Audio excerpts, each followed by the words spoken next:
God damn it. Oh, Jesus. You know, there's a lot of weird stuff in medieval manuscripts. We've got horse hugs, or maybe they're wrestling, I can't really tell. Furries.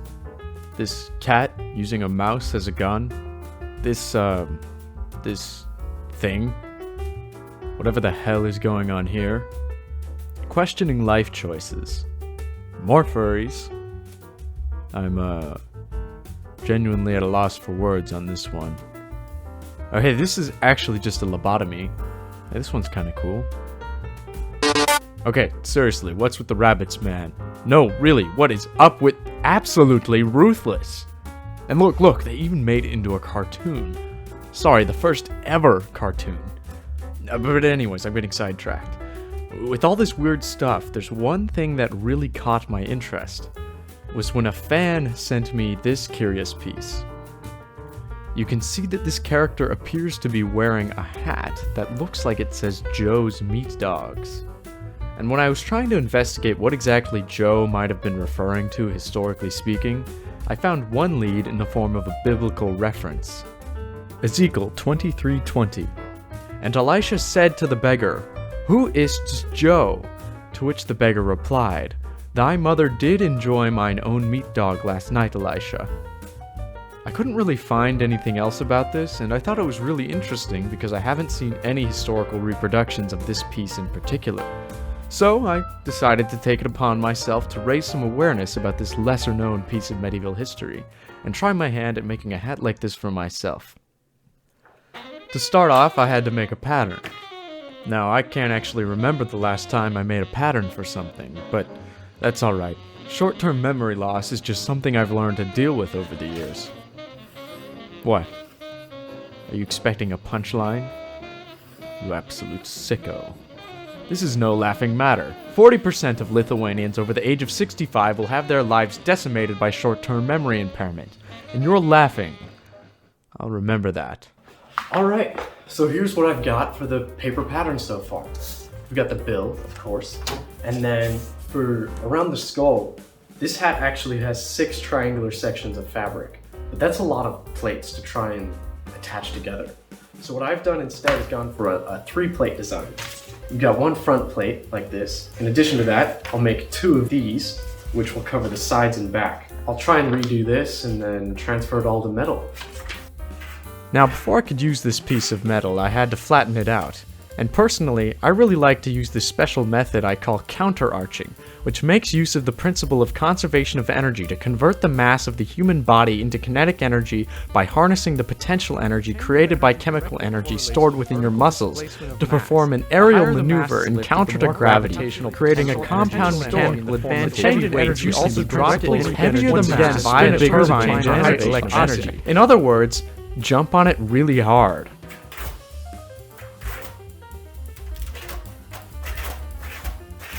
And now here I'm drawing the patterns onto the steel, and I had to redo this about 3 times because I was really struggling with how to most efficiently use the metal.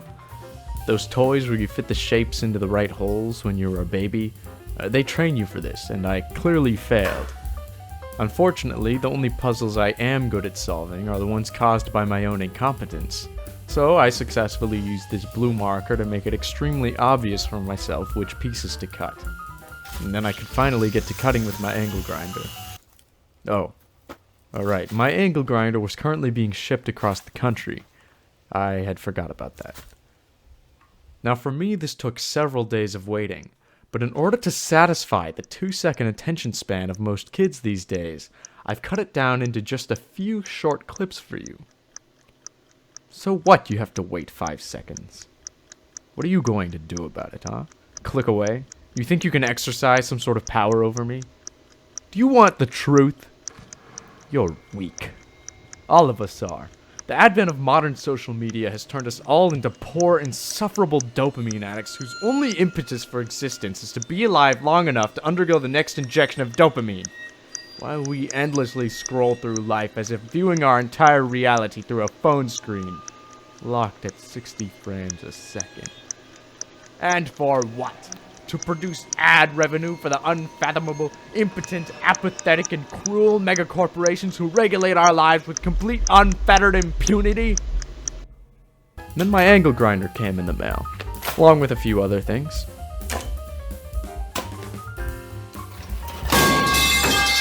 Now that my angle grinder was well lubricated, I could finally get to work cutting the metal out. And it was broken for some reason. Maybe it broke during shipping. I have no idea what possibly could have broken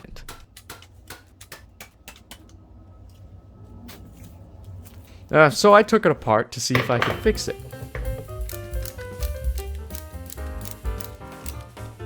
And around here, I realized I had no idea what I was doing. This spinny thing was pretty cool, though. I liked that. So I took the advice of the many great people who have come before me, and gave up. Whatever I did, taking it apart must have scared off the invisible tool gnomes living in my angle grinder, because it worked perfectly fine after this. The only thing I hate more than invisible tool gnomes is the systemic racial divide caused by the upper class in hopes that we'll be too busy fighting each other to realize that they're our true enemies. The mass propagation of news facilitated by the internet and catered to our every thought by inhuman algorithms only serves to further polarize our picturesque yet dystopian country. And through it all, we sit here and let it happen. But we lack the perception to see the big picture, the wisdom to stop fighting, and to think for even just a second why we ever fought. Maybe all we need is to love one another for the humans we are. Once I had the plates cut out, I had to file down the jagged edges. To show you how dangerous it is to eat a jagged piece of metal while still staying within the YouTube community guidelines, here's an extremely dramatized and entirely fictional clip of myself eating a jagged piece of metal, to educate those who might be unaware why it's a bad idea to eat a jagged piece of metal. So I started filing, which I got bored of pretty fast. But then I remembered that, in order to make up for several missed birthdays and that one time he forgot to pick me up from the baseball game and I had to sleep in the park, I coerced my uncle to spend $84.97 plus $6.80 in tax to purchase a belt sander for this exact purpose. Initially I was going to work standing here, until I remembered that this can happen, so I moved to the side.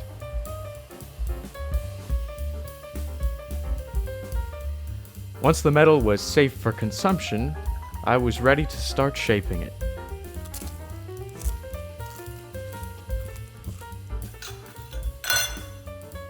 What? Who left the wrapper on?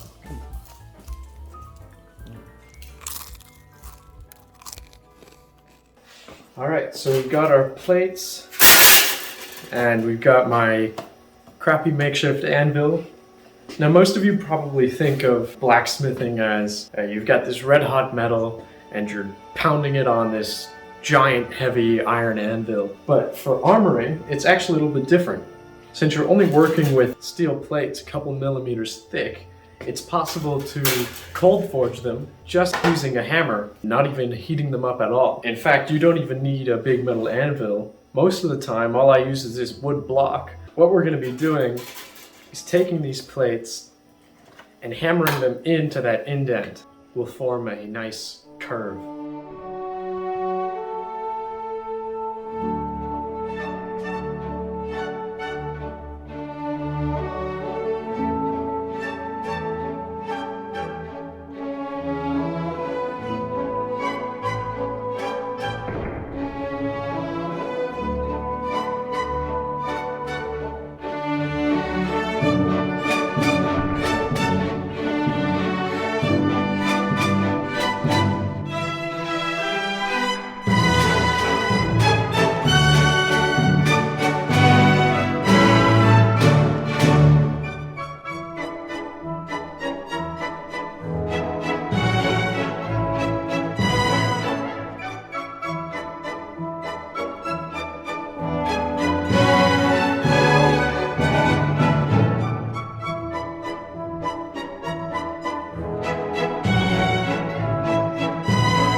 What the fuck?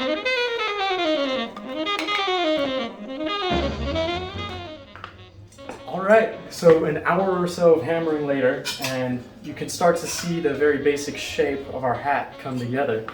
You can see that dart on the front plate, the V-shaped cut, has closed up there. And with these three main plates, you can start to see the super rough hat kind of starting to come out here. These plates will go together something like that. You'll notice these plates are super bumpy all over.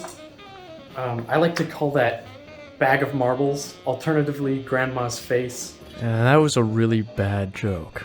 I can hardly even call it a joke, but please forgive me. My therapist said that humor is an invaluable coping mechanism for excessive stress. And that'll smooth all those bumps out and get some of our final shaping done.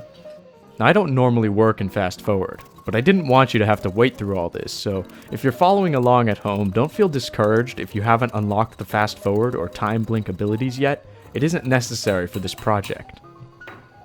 Alright, so that's the first pass of planishing, and you can already see how much smoother that looks. There's your before and after. If it wasn't clear enough how much of a difference that makes. Alright, on to the next one. I had to do an edge roll on the bill so I wouldn't accidentally decapitate anyone with a headbutt, even if it meant the fit wouldn't be quite as sharp. Essentially, all it means is I'm folding over the edge of the metal in on itself, so there's not an exposed metal edge. My plan to attach the plates together was to create leather strips that would act as an interface between the plates, much the same way that the duct tape is holding them together temporarily. And this way the hat would be a little bit flexible, and even adjustable, because I wanted to be accommodating to other people, and not just myself. It's good practice to be considerate of others, since not everything is always about yourself, Susan. I decided not to use a pattern for the leather pieces because I thought it would go faster if I just eyeballed it. Now, I can't actually remember the last time I made a pattern for something, but that's alright. Short-term memory loss is just something I've learned to deal with over the years. What, are you expecting a punchline? You absolute sicko, this is no laughing matter. 40% of Lithuanians over the age of 65 will have their lives decimated by short-term memory impairment. And you're laughing! I'll remember that. Next, I used my hole punch to cut all the rivet holes.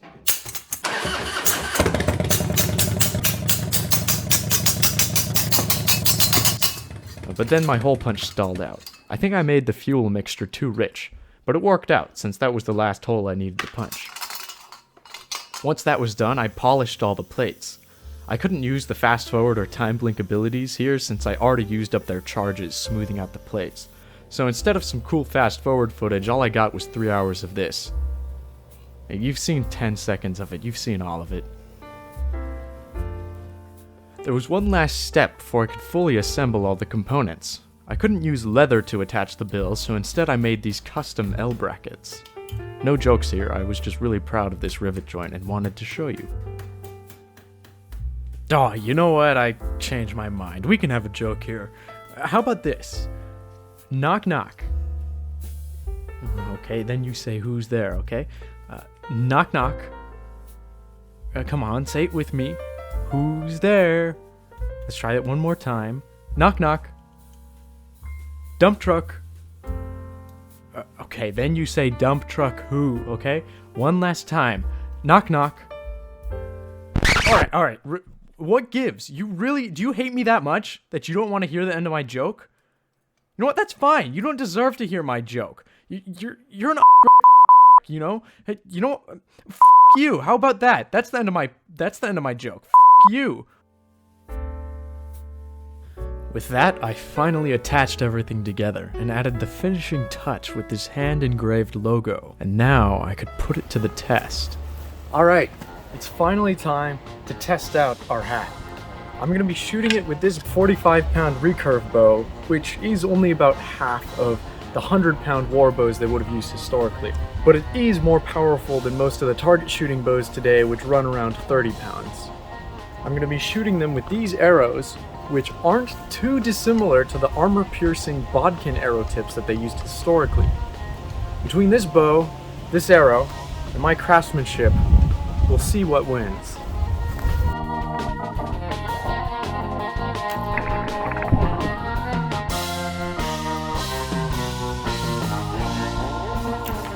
Okay, we got a hit. I forgot to hit record. So there's our first hit, and that poked a hole straight between meat and dogs. Yeah, so the arrow just bounced right out. Wasn't quite enough penetration to actually stick in there. Tiny hole right there. You would totally still be alive. I'd say that's a success. But yeah, I'm gonna shoot it again so I can get one on camera.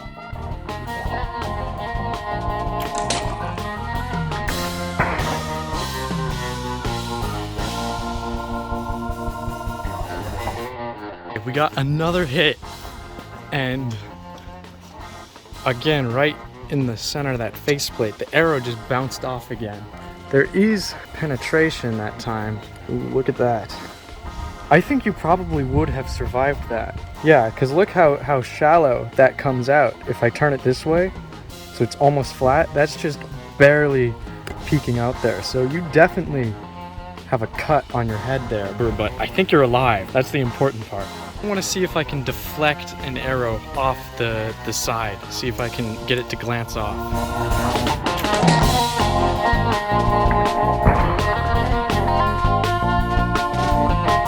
Okay, I don't think he survived that one.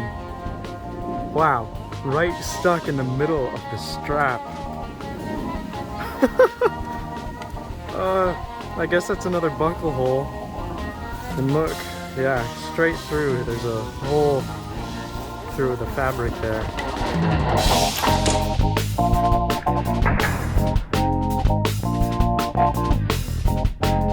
Okay, we got another hit. I can tell because I heard it strike the metal. It wouldn't have gone in that angle unless it deflected off the helmet first. You can see there's the scratch right there where the arrow deflected off the hat and went up at this angle into the foam. Awesome. I really wanted to get a deflection, and there it is.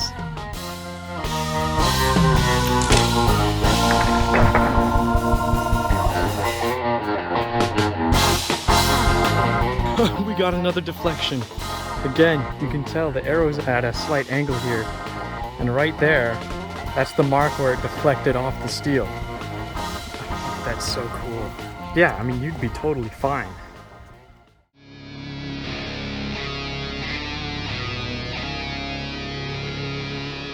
This is the Kriegsmesser I built. It literally translates in German to war knife. It's about a 5-foot long, heavy steel bar. It isn't sharpened, but that's not what we're testing here. No matter how sharp your sword is, you won't be able to cut through steel plate with a sword. What we want to see is how well it would protect you from blunt force impact. Let's have at it.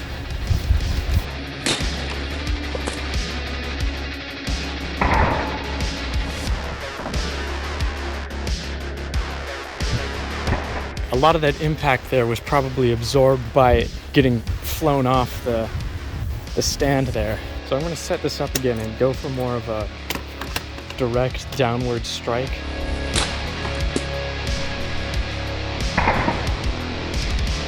That did not look good. Ooh, that's gotta hurt. How deep is that? Oh man, there's a pretty darn big dent. I mean, that is far, far better than getting your skull cleaved in half.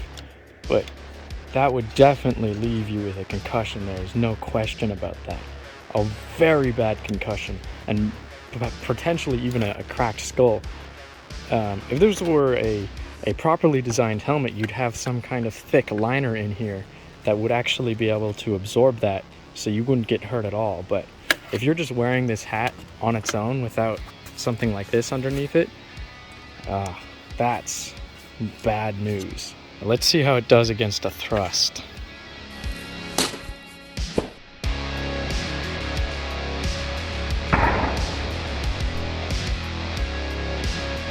Again, impact probably absorbed by all the motion of it flying off the stand. I actually taped down the stand before doing this next test so that it would stay in place.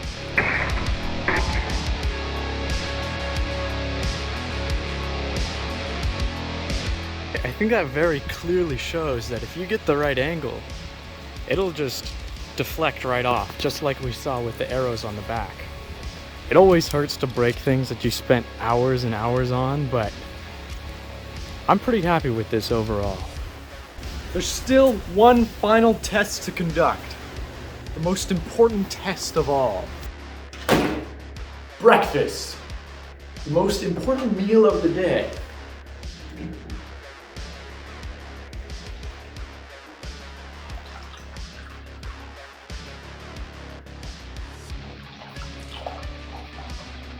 Oh shit. Why did I pour the milk first? Whatever, that's fine.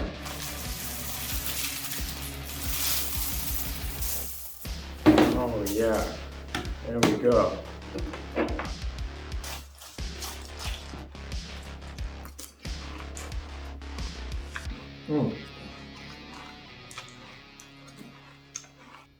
If you want to see more stuff like this, go ahead and subscribe. I'm going to put out a new video every month. And if you've got any ideas for what I can do next, leave them down in the comments. I'll see you next time.